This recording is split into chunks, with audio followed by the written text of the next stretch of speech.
Hi there! Whoa, my voice. What's wrong with that? Hi!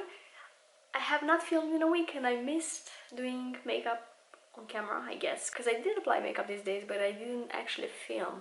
Today I wanted to do a French girl style makeup look. It's just going to be minimal, simple, you know, a little bit of this, a little bit of that, and lips, obviously. Okay, let's get straight into it.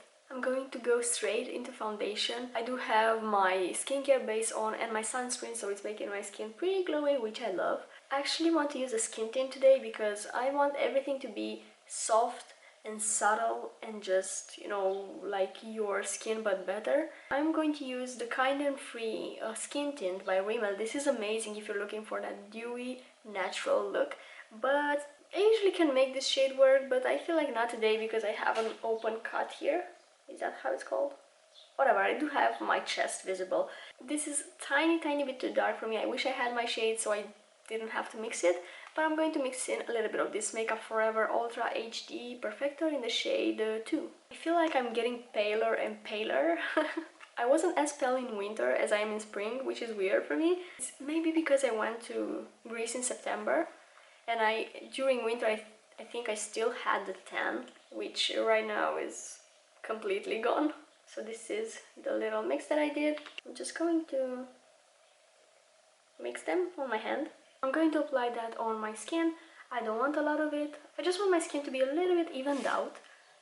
I did the dermaplaning yesterday, just shaving the face on at home. And dude, like my skin is looking so good the next day. If you've been thinking of doing that, I definitely recommend it. It just makes so much difference in terms of how your products absorb into the skin and just the overall glow. I'm just gonna use my sponge and quickly blend this in. I'm going to carefully blend it around my brows. I already did my brows, by the way. I just feel like a natural but a little bit tame brow is what works for this look. If you have those brows that grow upwards, you won't need to do a lot of work. You can just set them so they look a little bit more, just a little bit fuller. And I feel like that's everything you need to do. I just set them with my Schwarzkopf gel. And I also did a tiny bit of filling in because they looked quite sparse today. I don't know why. On my under eyes, I'm going to go for the Touche Eclat by YSL. This is basically close to nothing on your under eyes, so it doesn't have any coverage at all, but it does brighten up. It just gives the overall healthy look to the under eyes, which is what I'm going for today. I don't think I ever used this on camera though. I don't know, let's see. Here in the inner portion I have the most darkness, so I'm just going to concentrate it there, and maybe a little bit here for that lifting effect.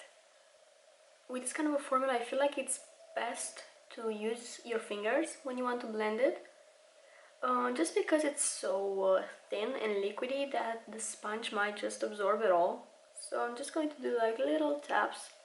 I'm making sure not to, you know, move it around too much. Instead, I'm just keeping the placement that I did initially and just blending it in. And even though I do have this coloration still peeking through, I feel like this just gives an overall more rested look. I'm not entirely sure if I want to use bronzer today, so I'm just going to apply blush first and see how I feel about it. Usually just, I feel like I look like a potato without bronzer, but I just want to see how this looks. For blush, I'm going to go for this lipstick from Makeup Forever. Whenever I use this as blush, it just looks so natural. It just looks like natural redness. And you can obviously use lipstick as blush. Our mothers did this a long time ago. And it also blends so beautifully. I'm just going to use my finger again. And it just fades into this pretty redness.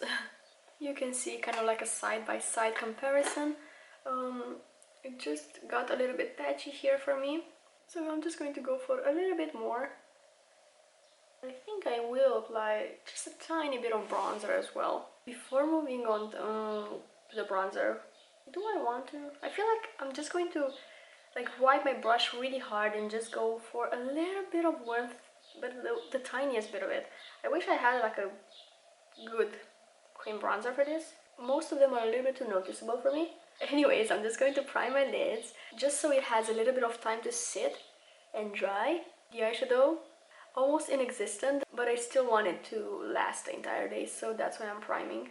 And another thing that I wanted to mention is I don't think I'm going to powder today because this YSL concealer, brightener, whatever it is, it doesn't really crease that bad. You can see I have like really fine creases here, but since it's so thin and lacks pigment, it kind of works if you don't set it. And if it does crease a little bit, you can just, you know, take your finger and fix it.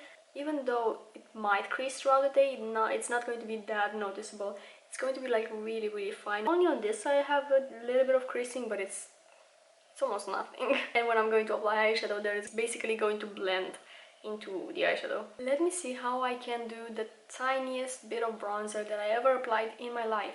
This is the Dior nude bronzer, and I have here my Morphe M405 brush. And let's just do that and pray for the best. You can see not a lot of it is picking up on my brush, and I'm not going to insist more than this. I feel like this is enough. We're going to start slow and end slow, I think. I'm just going to do little taps here underneath my blush and also on my forehead. So doing little stamps on my forehead here. You basically don't want it to look like something on your skin, you know? You don't want people to look at you and be like, oh, she wears bronzer. No, it's just her skin, but a little bit juicier. And by the way, if you do have oilier skin, if you feel like you're a little too shiny or your pores are a little too visible, you can just take a little bit of powder and press it into this area, the center of the face, and that should be fine. I don't really recommend setting the entire face.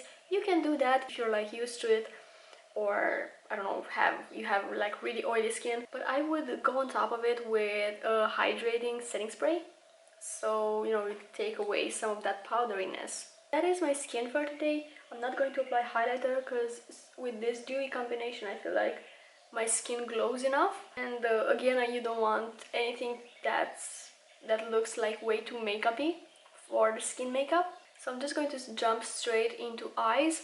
I'm going to use my bronzer on the eyes. I'm just going to switch to a smaller brush.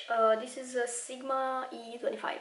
And I just want a tiny bit of color first. Starting at the base of my lashes and basically dragging it towards my outer corner. I don't want a lot of it, obviously. You can just go in your crease, just create a little bit of a shadow there so it's not completely naked. And I just picked up a little bit more and I'm going to drag it along my lower lash line as well.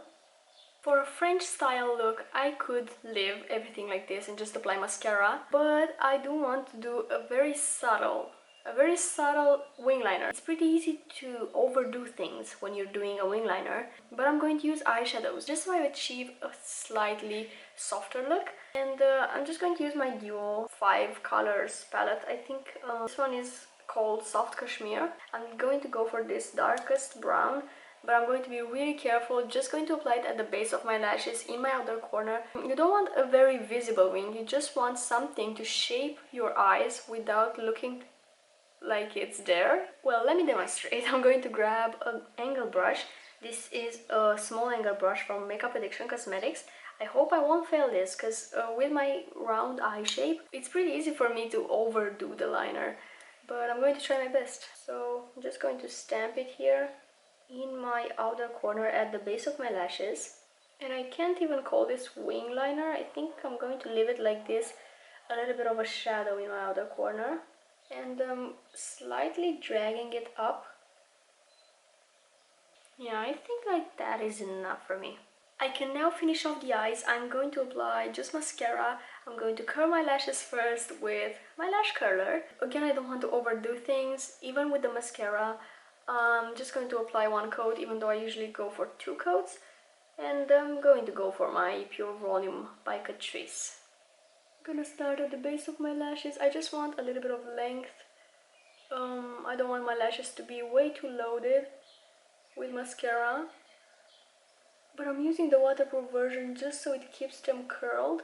I'm going to really comb them through, making sure that I have no blobs of mascara on my lashes. Wow, I do have them on my lids, but I'm going to clean them up. Luckily, it's easier to clean up mascara on your lids when you don't have a lot of eyeshadow going on. I'm going to go in on my lower lashes as well. We kept it so simple until now, but the statement of this look is going to be the lip color. You can do so much here. You can do classic red, you can do a coral if it's summer and you maybe want a fun look. You can do dark red if it's nighttime and you're like at a date or something. For me, it's daytime here. I'm going to do kind of like a softer red. I'm going to tone down my red with a nude. So I'm going to mix my lipsticks. I have here the shade Pioneer from Maybelline and I have the shade Loyalist as well. So a red and a nude. I'm going to mix them a little bit on my hand and see what I can come up with. But first I'm going to line them. I'm going to use a red pencil. This is the Makeup Forever Artist color pencil in the shade Full Red. And you know, I'm just going to create a little bit of a sketch here. It's also such a strong color. It's pretty easy to mess up if you don't have a lip liner. Let me quickly remove the mascara on my lids before I forget. It had plenty of time to sit, so I'm guessing it's fine if I try to remove it right now. I'm just going to use my spoolie. One downside of not powdering is that everything just sticks on your face. I can see dust, I can see, I don't know, blobs of mascara. It's pretty hard to just do that because my face is kind of sticky. But anyways, it's dewy and I like it. Let's do the little mixture of lipsticks. I'm going to place them on my hand first. I think I'm going to go for a little bit less nude and a little bit more red. I'm thinking that a lot of nude will turn the red into pink and I don't really want that. I'm going to pick up a brush and mix them. It already has a little bit of a pink tint. I feel like that is fine for me. So let's see how it applies. That is pretty. So at the moment it does have a little bit of pink in it. I still think it's pretty. It's not like a classic red. Okay, this is the finished look. I feel like it's really pretty. Like I really love how it came out. I truly really love this vibe. The Parisian romantic look. So yeah, that was my vibe for today. I really hope you found this video useful and you enjoyed watching it. Let me know what you think. Do you usually play around with this style? I would love to know. I usually chicken out when it comes to bold lipsticks like this, but I do need to play with it so much more because it's just such a classic look and it just makes you stand out in such a beautiful and classy way. It's just elegant and stylish and classy and I really love it. I'm going to head out. I want to thank you so much for watching today's video and yeah, I'll just see you in my next one. Bye!